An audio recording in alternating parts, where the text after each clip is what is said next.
இந்த 21வது நாளுக்காக கர்த்தருடைய நாமத்திற்கு ஸ்தோத்திரம். இப்ப இப்படியெல்லாம் ஜெபம் பண்றீங்களே, உங்களுக்கு என்ன நடக்கும்? கர்த்தர் செய்வார். இந்த நாள் வரைக்கும் இந்த பங்காரிப்பேட்டை ஊழியத்திலே வந்து 38 வருஷமாக தயவாய் அவர் நடத்தி கொண்டிருக்கிறார். இந்த காலை ஜபம் ஏறக்குறைய ஒரு 16 வருடங்கள் அப்படி இருக்கும், 15-16 வருடங்கள். ஒவ்வொரு மாதமும் வருட துவக்கத்தில் பிப்ரவரி மாதம் 1 முதல் 21 வரைக்கும், அதே போல அதை தொடர்ந்து 40 நாட்கள் இதை உங்களுக்கு சொல்லி இருக்கிறேன். எனவே இது என்ன நடக்கும்? நடக்கும். ஏதாவது நன்மை வந்திருக்கா? வந்திருக்கு. அப்படி என்னென்ன சொல்லி நாங்கள் ஜெபித்தோமோ எல்லாத்துக்கும் ஏறக்குறைய பதில் வந்திருக்கிறது. இத சபை ஜனங்களை கேட்டு பாருங்க, சாட்சி சொல்லுவார்கள். அவ்வளவு நன்மைகள். ஜெபம் தோற்று போகாதுங்க, வசனம் தோல்வியாக்காது, ஜெபமும் வசனமும். அதனால்தான் ஜெபத்தோடு சேர்ந்து வார்த்தைகளையும் நாம சொல்லுகிறோம். குறிப்பா இந்த நாட்களில் ரோமருக்கு எழுதின நிருபத்திலிருந்துதான் தொடர்ச்சி ஆண்டுடைய வார்த்தைகளை காலையில அநேக வார்த்தைகளை கொண்டு சொல்லிக் கொடுக்கிறோம். ஆனா இப்ப நீங்கள் புரிந்து கொள்ளும்படி சுருக்கமாக கொஞ்சம் வார்த்தைகளை சொல்லுகிறேன். இந்த இன்றைக்கு 12ஆம் அதிகாரத்தின் 1ல இருந்து ஒரு 5 வசனம் வரைக்கும் சில நிமிஷம் உங்களுக்கு சொல்ல விரும்புகிறேன். 11 வரைக்கும் பார்த்துட்டோம். 12ஆம் அதிகாரம் பாருங்க. என்ன தெரியுமா? தேவ ஜனங்கள் கர்த்தருக்காக வாழணும், ஊழியர்கள் ஆண்டவருக்காக வாழணும், வாலிபர்கள் ஆண்டவருக்காக வாழணும், வாலிப பிள்ளைகள் ஆண்டவருக்காக வாழணும், விதவை தாய்மார்கள், வயதானவர்கள், இளைஞர்கள், இயேசு கிறிஸ்துவை அறிந்தவர்கள் அவருக்காக வாழணும். அறியாதவர்களும் இந்த மகத்துவத்தை கண்டுகொண்டு, இந்த மகிமையுள்ள கர்த்தரை அறிந்து கொண்டு, அவர் மூலம் வருகிற ரட்சிப்பு, அவர் மூலம் வருகிற பரிசுத்தம், அவர் மூலம் வருகிற பாதுகாப்பு, அவர் மூலம் வருகிற நன்மைகள், அவர் மூலமாய் வருகிற கிருபைகள், அவர் மூலமாய் வருகிற இரக்கம், ஆண்டவர் மூலமாய் வருகிறதான சுத்திகரிப்பு, ஆண்டவர் மூலம் வருகிறதான ஆயத்தங்கள், அவர் மூலம் வருகிற பரலோக மேன்மையை எல்லாருமே கண்டுகொள்ள வேண்டும், எல்லாருமே அறிந்து கொள்ள வேண்டும் என்ற உணர்வில் தான் நாங்கள் இந்த வார்த்தைகளை சொல்லிக் கொண்டிருக்கிறோம். அப்படி இருக்க சகோதரரே, எப்படி இருக்க சகோதரரே? இந்த டெய்லி உங்களுக்கு சொல்லிக்கிட்டு இருக்கோம். அவருடைய அறிவு, அவருடைய ஞானம், அவருடைய நியாயத்தீர்ப்பு, அவருடைய வழிகள், இதெல்லாம் கடந்த நாட்கள்ல சொல்லி இருக்கோமே. அவருடைய ஆலோசனை. இப்படி இருக்க, அப்படி இருக்க சகோதரரே, நீங்கள் என்ன செய்யணுமா? உங்கள் சரீரங்களை பரிசுத்தமும் தேவனுக்கு பிரியமுமான ஜீவபலியாக ஒப்பு கொடுக்க வேண்டும் என்று தேவனுடைய இரக்கங்களை முன்னிட்டு உங்களை வேண்டிக் கொள்ளுகிறேன். இதுவே நீங்கள் செய்யத்தக்க புத்தியுள்ள ஆராதனை. பவுலின் விருப்பம் பாருங்க. ஒரு நாள்ல இந்த வசனத்துக்கு மாறா வாழ்ந்தவர் சவுல். ஆனா இப்ப பவுல் என்ற பெயரில் கர்த்தருடைய மகிமையான ஊழியத்தை செய்து வருகிறார். அன்றைக்கு அவர் ஊழியம் செய்த விவரங்களை தான் ஆவியானவர் துணையோடு எழுதி வைத்து நாம படித்து கொண்டிருக்கிறோம், கேட்டுக்கொண்டிருக்கிறோம். அப்ப என்ன ஆலோசனை சொல்லுகிறார்? நான் என்ன ஒப்பு கொடுத்துட்டேன், என்ன தெய்வம் நடத்துகிறார், அவருக்கு பிரியமா வாழ விரும்புகிறேன். எனவே இந்த வார்த்தைகளை கேட்கிற, எழுதினதை படிக்கிறவர்கள், கேட்கிறவர்களே என்ன செய்யணும்னு சொல்றாரு? உங்கள் சரீரங்களை, சரீரம் என்பது இந்த உடல் உறுப்புகள், தலை முதல் கால் வரைக்கும் இதுல அவயவங்கள் இருக்கு, உள்ளான உணர்வுகள் இருக்கு, வெளிப்படையான காரியம் இருக்கு, அத்தனையும் அவருக்கு சொந்தம். அப்போ நம்ம சரீரங்களை ஒப்பு கொடுக்கணுமா? எப்படி? உயிருள்ள பலியாக.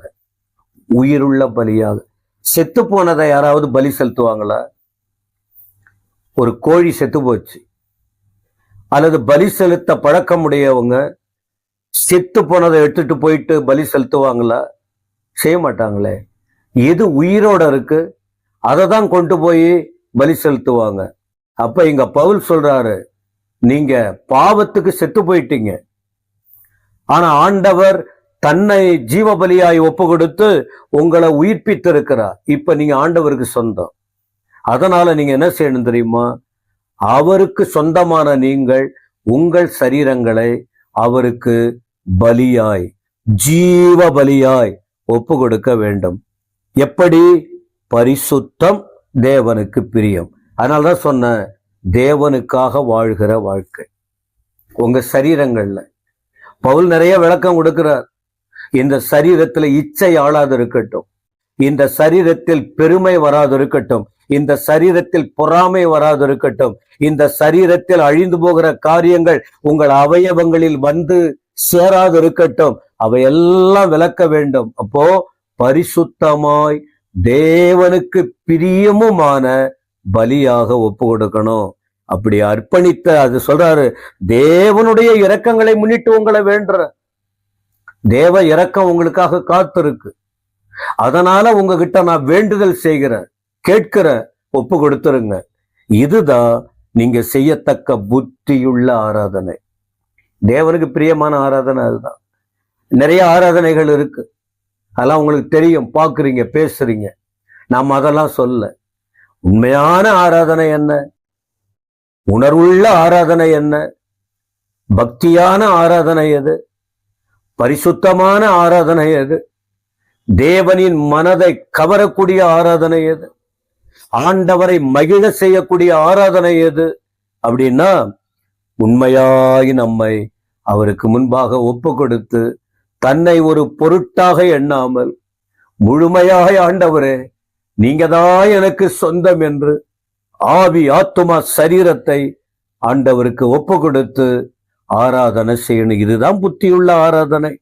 சொல்லிட்டு ஒரு வார்த்தை சொல்றாரு, ஒரு தெளிவான எண்ணம் உள்ளவங்களா இருங்க.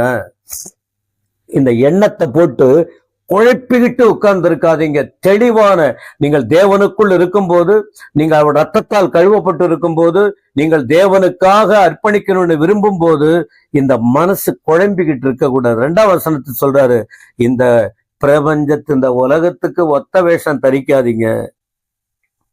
தேவனுடைய நன்மையும் பிரியமும் பரிபூரணமுமான சித்தம் இன்னதென்று பகுத்தறியத்தக்கதாக உங்கள் மனம் புதிதாகிறதினாலே மறுரூபம். மனதில் ஒரு மறுரூபம். மனதில் இப்ப மனசு தெளிவா இருக்கணும். ஆளுக்கு ஏற்றபடி ஒட்டி கொள்ளக்கூடாதான், ஒத்த வேஷம் தரிக்க கூடாது. அடுத்த ஒரு வார்த்தை சொல்றாரு 3ல, அல்லாமலும் எனக்கு அளிக்கப்பட்ட கிருபையினாலே நான் உங்களுக்கு சொல்றேன். எனக்கு ஆண்டவர் கிருபை கொடுத்திருக்கிறார், அதனால உங்களுக்கு நான் சொல்லிக் கொடுக்கிறேன். உங்களில் எவனாகிலும் தன்னை குறித்து எண்ண வேண்டியதற்கு மிஞ்சி எண்ணாமல் அவனுக்கு தேவன் பகிர்ந்த விசுவாச அளவின்படியே தெளிந்த எண்ணம் உள்ளவனாய் எண்ண வேண்டும். அவர்களுக்கு ஆண்டவர் கிருபை கொடுத்திருக்கிறார், அதுக்கு மேல நினைக்க வேண்டாம். உங்க அளவு என்னன்னு உங்களுக்கு தெரியும்ல, நம்பிக்கையோடு அதை மட்டும் நினைவுங்க. அளவுக்கு மீறி எண்ணங்கள் கூடாது. நீங்க படிங்க, பரிசுத்த ஆவியானவர் உங்களை தெளிவு படுத்துவார். 4ஆம் வசனம், ஏனெனில் நமக்கு ஒரே சரீரத்துல அநேக அவயவங்கள் இருக்கு, எல்லா அவயவங்களும் ஒரே தொழில் இல்லை.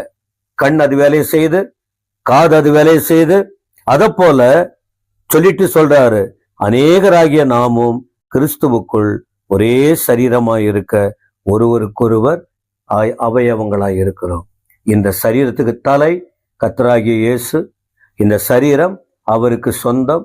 எனவே எல்லாரும் ஒன்றாயிருந்து அவரை உயர்த்த வேண்டும், கர்த்தருக்காக வாழ வேண்டும். கர்த்தர் சீக்கிரம் வரப்போகிறார், நம்ம அவர்கிட்ட போய் சேரணும். அந்த நினைவோடு வாழுவோம். ஆண்டவர் உங்களை ஆசீர்வதிப்பார்.